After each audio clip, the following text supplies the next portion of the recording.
Assalamualaikum warahmatullahi wabarakatuh. Alhamdulillahirabbil alamin hamdan katsiran thayyiban mubarakan fi kama yuhibbu rabbuna wa yarda. Asyhadu an la ilaha illallah wahdahu la syarikalah wa asyhadu anna Muhammadan abduhu wa rasuluhu sallallahu alaihi wa alihi wa sahbihi wa tabi'in wa tabi'in wa man tabi'ahum bi ihsanin ila yaumiddin. Ikhwan fillah rahimani wa rahimakumullah barakallahu fikum. Alhamdulillah, di kesempatan kali ini kita bisa bertemu kembali. Insyaallah kita akan melanjutkan pelajaran kita di pelajaran hadis pada kelas 9. Pada pertemuan kali ini kita akan melanjutkan di pelajaran yang kelima, yaitu tentang beriman terhadap takdir Allah Subhanahu wa taala. Nah, Allahumma inni as'aluka ilman nafi'an wa rizqan thayyiban wa amalan mutaqabbalan.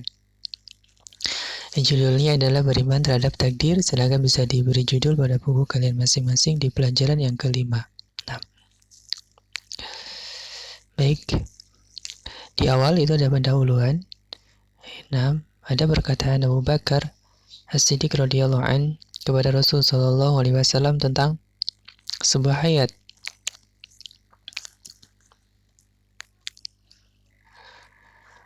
May ya'mal yasu'an yujza bih, barang siapa mengerjakan kejelekan maka akan dibalas dengannya, dan semua yang kita kerjakan kita dibalas dengannya. Maka beliau sallallahu alaihi wasallam menjawab, semoga Allah mengampunimu wahai Abu Bakar. Bukankah engkau mengalami sakit? Bukankah engkau merasa sedih? Bukankah engkau tertimpa bencana? Maka Abu Bakar menjawab, benar wahai Rasul sallallahu alaihi wasallam. Maka Rasul berkata, itulah apa yang kau dibalas dengannya dari kejelekan. Nah, jadi semua kejelekan yang menimpa kita adalah dari balasan atas kejelekan-kejelekan yang kita pernah lakukan. Ini hadis ini diriwayatkan oleh Ibnu Hibban. Nah, barakallahu fikum, ini sebagai pendahuluan yang erat kaitannya dengan pembahasan yang kita bahas. Baik. Kita masuk ke hadisnya.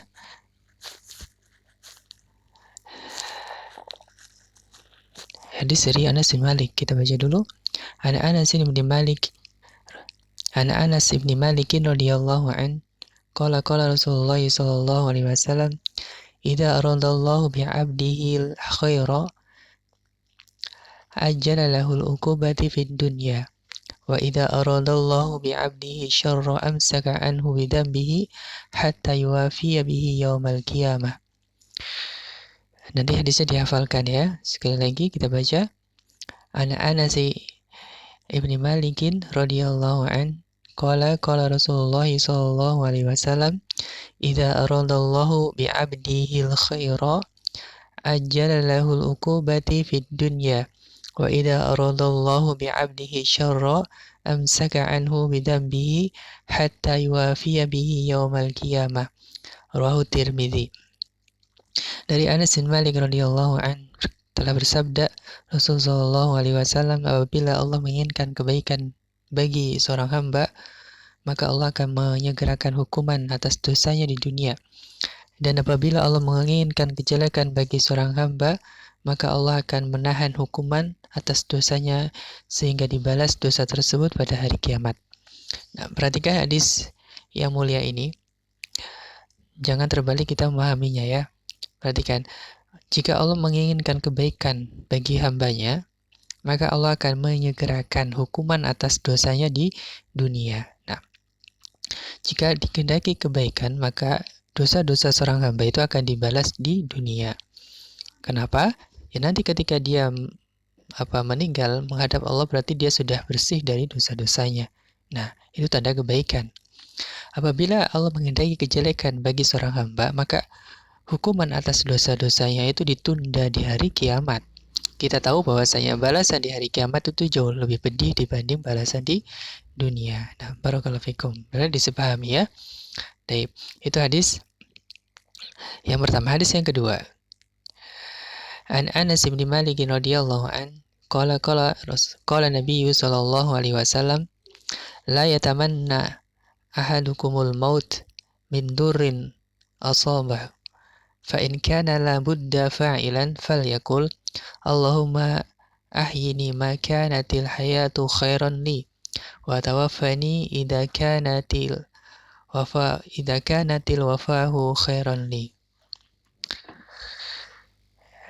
Hadisnya juga dihafalkan. Hadis yang kedua ini, an Anas bin Malik radhiyallahu an qala Nabi sallallahu alaihi wasallam la yatamanna ahadukumul maut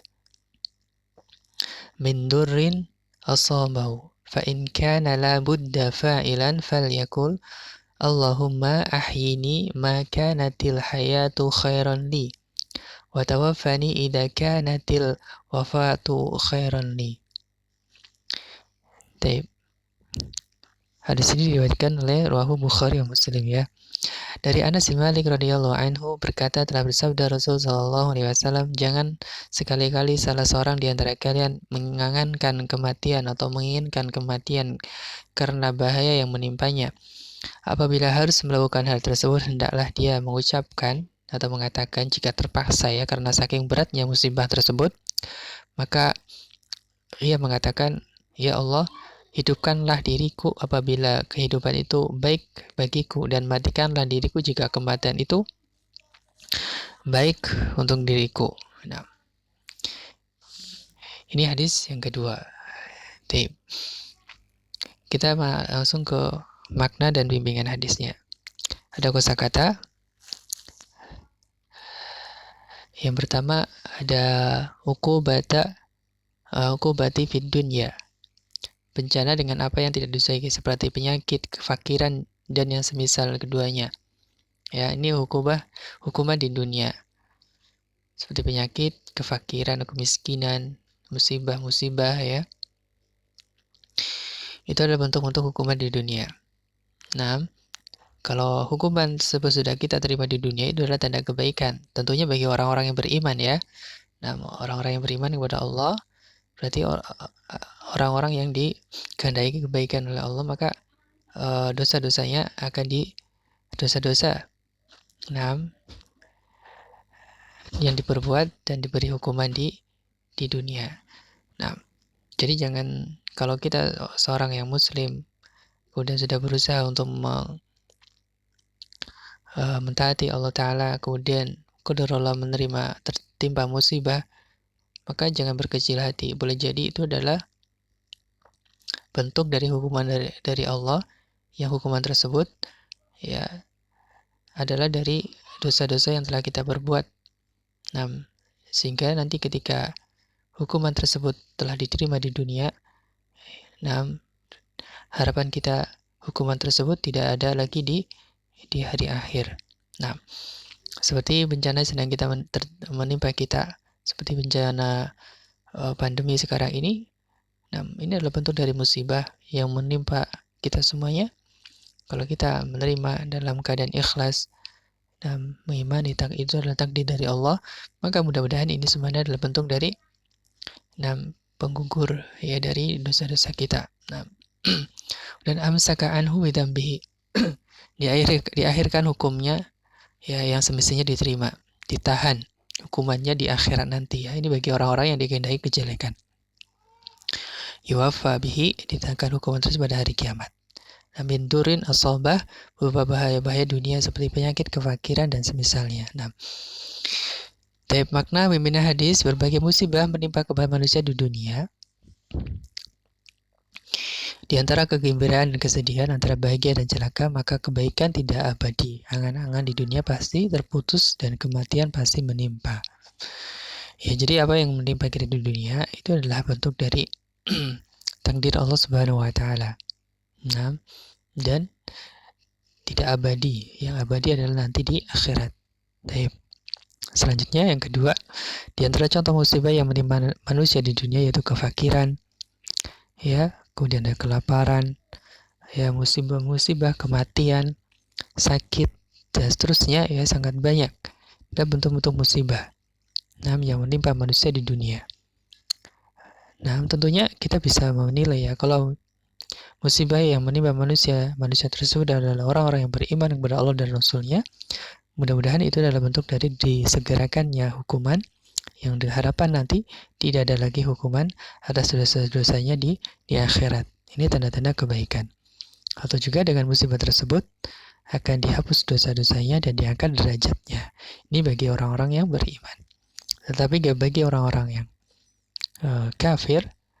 Nah, bila ia tertimpa musibah di dunia ini adalah bentuk dari azab yang disegerakan, dan nanti dia juga akan diazab lagi di akhirat, tentunya dengan azab yang lebih pedih. Nah, kemudian seorang mukmin ketika diuji dengan musibah, dia mengerti bahwa itu merupakan ketentuan dari Allah, takdir dari Allah, ya, dan meyakini bahwa Allah memiliki hikmah yang besar padanya, dan dia ridho dengan keputusan Allah tersebut, bersabar atas musibah sehingga ia mendapatkan akibat yang baik. Ya, ini poin penting. Jadi kalau kita mendapatkan musibah, kita harus mengimani bahwa itu semua adalah takdir dari Allah Subhanahu wa taala.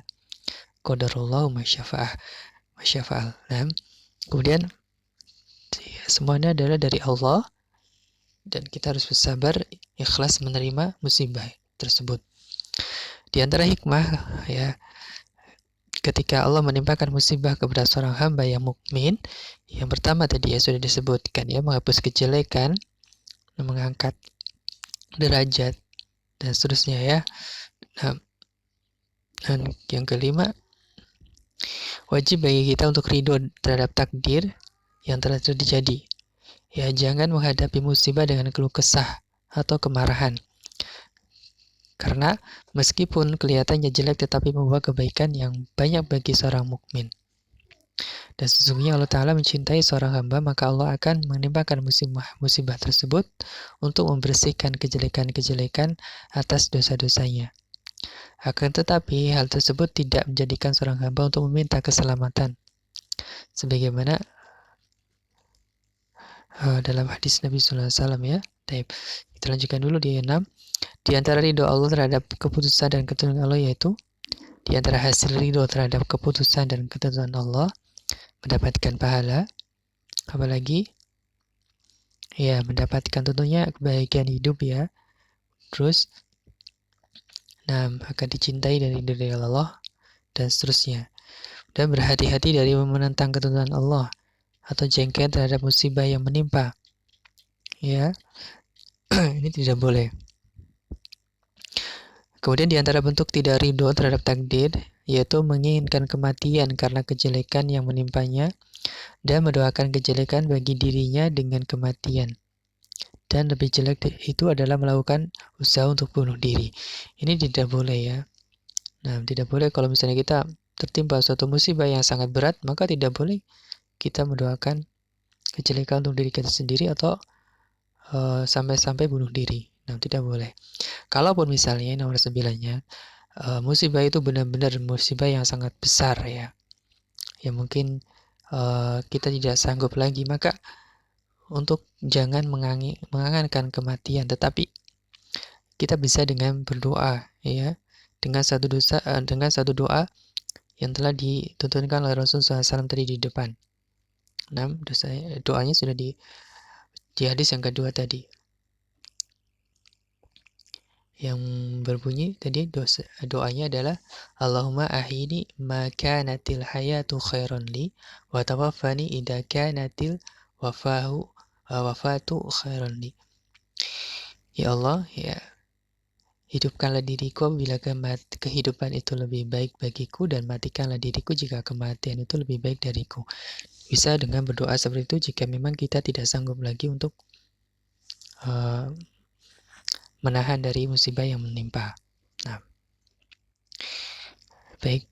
Kemudian selanjutnya tentang apa hubungan antara menginginkan kematian dengan tidak ridho terhadap takdir. Ya, tentunya ada hubungannya, ya. Kalau seorang menginginkan kematian, berarti seakan-akan dia tidak ridho terhadap takdir. Nah, tadi kalau musibahnya sangat berat, tadi dengan doa tadi, ya. Doa agar diberi yang terbaik oleh Allah Ta'ala, baik itu kematian ataupun kehidupan. Kemudian praktek dari perilaku untuk bersungguh-sungguh berhias dengan kesabaran, mengharap pahala dan keridhaan terhadap takdir, ya, atas musibah yang menimpa, dalam rangka mendapatkan pahala dari Allah Ta'ala. Kemudian untuk menyerahkan semua urusan kepada Allah, karena Allah pasti, ya, memberikan terbaik untuk hambanya, ya, dengan mengucapkan doa tadi. Nah, Allahumma ahini ma kanatil hayatu khairan li, dan seterusnya. Barakallahu fikum. Yang terakhir ini ada pengayaan. Ya, semakna dengan hadis tadi yang kita bahas, berkenaan dengan perkara kesabaran dan keriduan. Ya.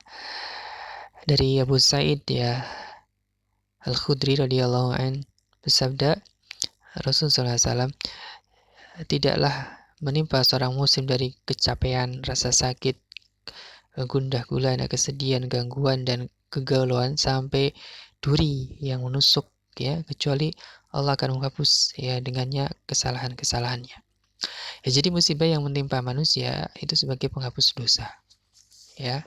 Nah, manusia yang beriman ya tentunya. Kemudian hadis yang kedua dan seterusnya. Ya, terus-menerus musibah menimpa seorang mukmin dan mukminah terhadap badannya, hartanya, dan anak-anaknya sampai dia bertemu dengan Allah dengan tidak membawa kesalahan sedikit pun. Nah, ini keutamaan mendapatkan musibah bagi seorang mukmin. Tapi barakallahu fikum, ini saya dulu di pertemuan kali ini. Nanti selebihnya bisa kalian baca sendiri.